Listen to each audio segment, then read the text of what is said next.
Yo, I'm Brendan. Today we're getting to the bottom of how credit card rewards are taxed. This one is going to be a short and sweet video. Let's talk about cashback, travel rewards like airline miles, my personal least favorite, gift cards, and all credit card rewards in general. I was surprised to find out the truth about this whenever I did this research. So let me tell you first about what rewards are not taxable. Which ones do we not need to worry about? Well, first off, the majority of the rewards that we're getting from using our credit cards are not going to be taxable because the IRS probably sees it as a form of rebates on the purchases. Like whenever I've got to spend $100 on the Robinhood credit card to get a 3% reward back, I'm getting a rebate on money I have already spent. This isn't new income that's coming out of the air. It's like back in the day whenever you bought something like at Costco or somewhere, or maybe you bought like a game or something from Best Buy when you were a kid, and you had like a mail-in rebate. So you filled out your information, you mailed it in, they sent you back $10 or whatever it was. The IRS kind of sees that in a similar light. So even though we like to look at it like, oh, I'm getting this 3% bonus on top of whatever I would have spent anyway, the IRS really sees it like the cost is being reduced. So maybe that's a healthier way for us to look at credit card purchases anyway. I might spend less if I think of them that way. I'm not gaining rewards, I'm just reducing the price. And the beauty of that is that it is really across the board between cashback, gift cards,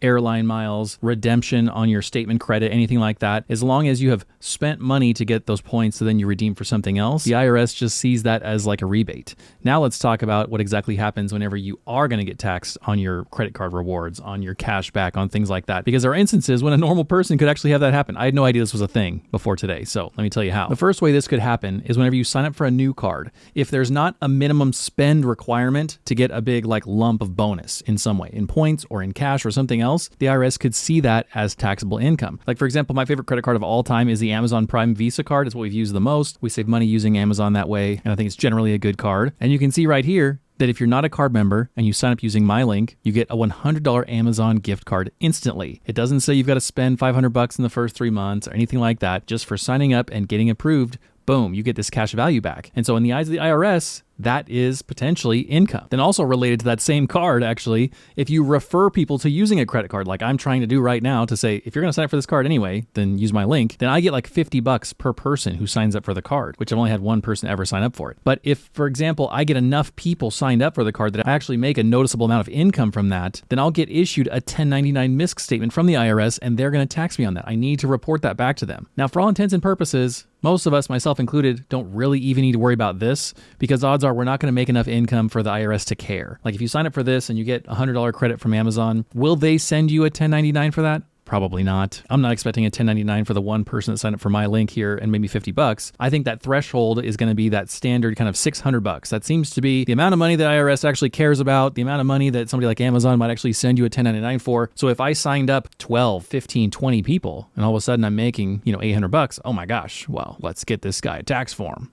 He's got to be accountable for this. Likewise, if you somehow sign up for so many different credit cards that have an initial sign up bonus like this one does, that you get over $600 in income, probably the safe bet to report that. This money is essentially appearing out of nowhere just because of your credit worthiness. And so because that income is coming in that way and it's not generated from you spending and getting that kind of pseudo mail-in rebate, the fact is you'll probably get taxed on that, or at least you should get taxed on it. I just find it difficult to believe that anybody is going to have this actual problem because as I'm looking at these different kind of sign-up bonuses when it comes to credit cards, it's very difficult to find one that you actually get a substantial bonus for signing up and without any kind of minimum spend. Wells Fargo Active Cash, spend $500 in 3 months. Capital One Venture, spend $4,000 in 3 months. Chase Sapphire, $4,000 in 3 months. It's a pretty standard thing. Somewhere between $500 and $4,000 is really what it takes. And in that case, you're safe. It's a rebate. It's not a cash income. Even this AA Advantage, Aviator, Red, World, Elite, MasterCard gives you a bunch of bonus miles after making your first purchase. So even if your purchase is $3, I assume you'll still get that bonus. So I think in the eyes of the IRS, you could say, look, I still spent money and got this back as a rebate.